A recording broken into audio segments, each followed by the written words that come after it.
자, 이번 시간에는 우리나라의 정치 발전 네 번째 시간인데 성취 기준은 다음과 같습니다. 광복 정치 참여 활동이 확대되는 과정을 중심으로 오늘날 우리 사회의 발전상을 알아본다. 그러니까 광복 이후에 우리가 어떻게 발전됐고 민주화가 됐고 그런 수많은 사건들이 있었죠. 그걸 통해서 우리 사회가 어떻게 발전되고 있는지 알아보겠습니다. 6월 민주항쟁 이후 6월 민주항쟁 이후로 제일 크게 바뀐 일은 크게 두 가지 이렇게 눈에 띄는 변화를 두 개를 들 수가 있어요. 첫 번째는 이제 대통령 직선제로 바뀌었죠. 대통령 직선제를 통해서 노태우 후보가 당선이 되었고 그 이후로 쭉쭉쭉 노태우, 김영삼, 김대중, 노무현, 이명박, 박근혜, 문재인 당선자들이 다 대통령이 되었죠. 이 노태우 대통령 당선자가 되기까지 16년 동안 걸렸죠. 이렇게 직선제가 됐고 이 직선제가 사실은 좋은데 일단 좋은 점은 직접 국민이 투표할 수 있다. 그래서 공평하게 누구든지 한 표를 행사할 수 있다라는 장점이 있는 반면에 단점도 있어요. 모든 국민이 투표를 하려다 보니까 시간도 엄청 많이 들죠. 돈도 많이 들죠. 그럼에도 불구하고 우리는 이런 직선제를 꼭 해야 한다 라는 것이죠. 직선제와 이제 또 반대로 이제 간선제가 이렇게 간접 우리는 좀 독재를 하기 위해서 이런 얍실하게 이용했던 거고 잘못. 땅덩어리가 엄청 큰 미국 같은 경우는 땅덩어리가 너무 커서 선거인단을 미리 뽑아요. 그 투표가 엄청 중요한 거죠. 그 사람들은 어떤 다양한 계층의 사람들이 어느 정당을 지지하는지 말하고 그래서 투표를 통해서 선거인단이 뽑히면 그 선거인단을 통해서 최종 투표가 이루어지는 게 이렇게 미국이고요. 두 번째는 일본 같은 경우도 일본은 의원 내각제, 그러니까 대통령제가 아니에요. 그래서 의원들은 국민들이 직접 뽑아서 그 중에서 또 총리가 되면 사실은 대통령 권력을 차지하게 됩니다. 이런 간선제도 살짝 알아봤고요. 두 번째는 이제 직선제와 버금가는 지방자치제가 이때 대표적으로 바뀌었는데 지방의원과 지방자치단체장이 지역의 일을 처리하는 거예요. 그러니까 우리나라 이제 어떤 지역 주민이 제일 중요한 핵심 단어 주민이 직접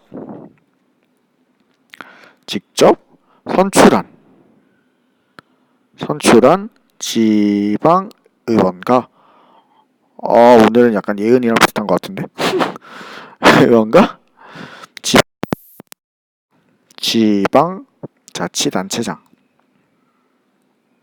단체장이 직접 그 지역의 일을 처리하는 걸 지방자치제라 그래요.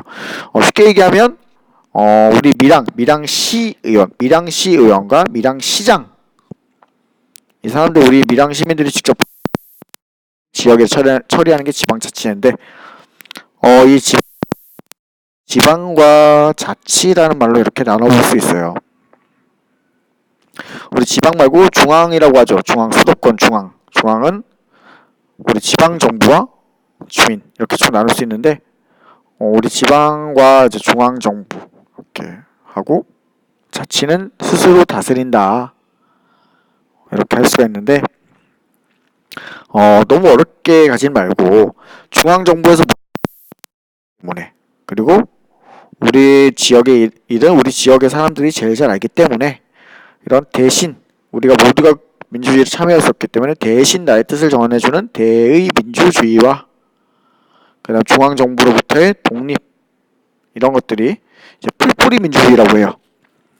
그러니까 모든 일을 정부에서 처리하면 우리 지방의 일은 잘 알지도 못하고 그리고 우리 뜻이 잘 드러나지 않을 수가 있어요. 그래서 우리 지방의 의원과 지방시장을 직접 뽑아서 도지사를 직접 뽑아서 중앙정부와는 또 다르게 스스로 다스릴 수 있게 이렇게 풀뿌리 민주주의라고 하죠. 풀뿌리 민주주의. 굉장히 중요한 일들이 시작되었습니다. 이 지방자치제는 사실 1991년에 이렇게 시작을 하려고 했는데 지방의회는 이때 구성을 하고 제대로 이루어진 건 1995년부터 지방의회 의원과 단체장을 선출하면서 먼저 시작됐어요. 물론 1952년에 지방자치제가 있긴 했는데 5.16 쿠데타를 하면서 그 군인들이 내가 다 할 거야 이러면서 아주 슬픈 역사죠.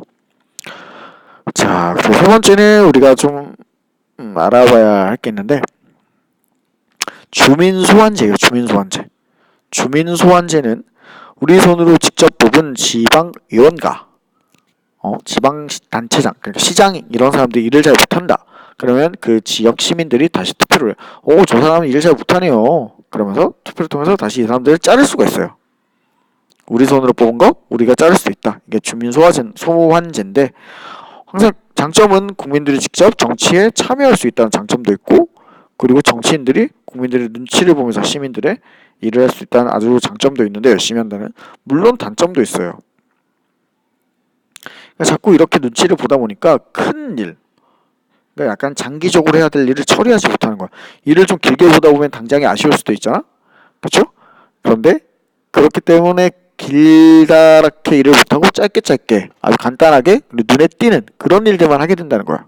그러다 보니까 눈치를 보게 되고 제대로 일을 못하기도 하고 그 일부 사람들이 이걸 나쁘게 이용하기도 하고 정치적으로 이용하기도 해요. 실제로 경기도 하남시에서는 이 주민소환제가 실제로 일어났었는데 시장은 괜찮고 그때 아마 화장장이라 그래서 화장하는 터를 이제 뭐 건설하겠다 이래서 시민들이 반대해서 일어났고 시의원 2명은 선생님 알기로는 이렇게 주민소환제를 통해서 잘리고 다시 투표를 한 걸로 알고 있어요.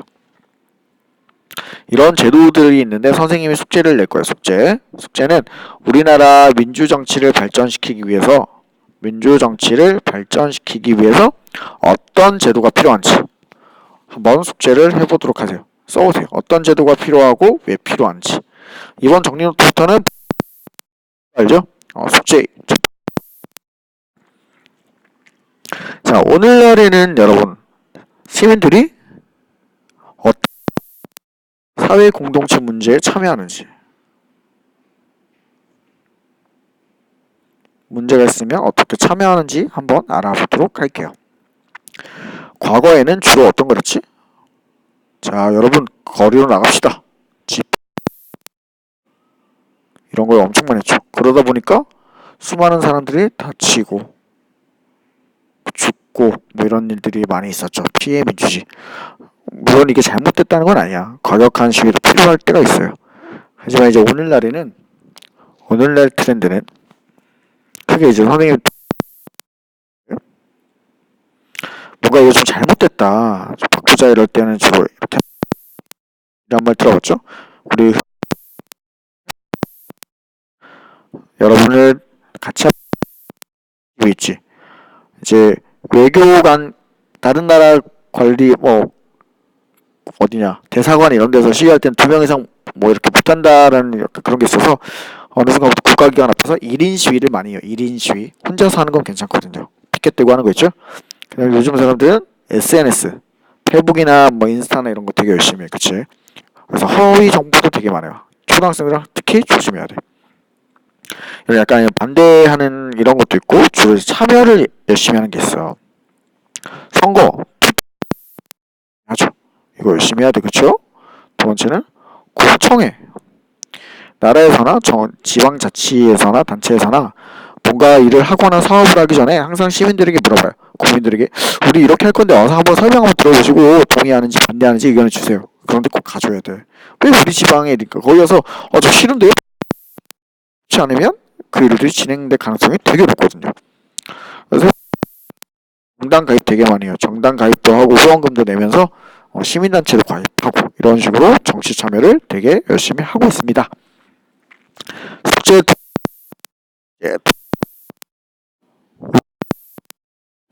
또는 우리가 살고 있는 밀양 또는 우리에 어떤 문제가 있는지 이 문제를 문제점과 해결할 수 있는 방법을 것도 한번 정리노트에 써옵니다.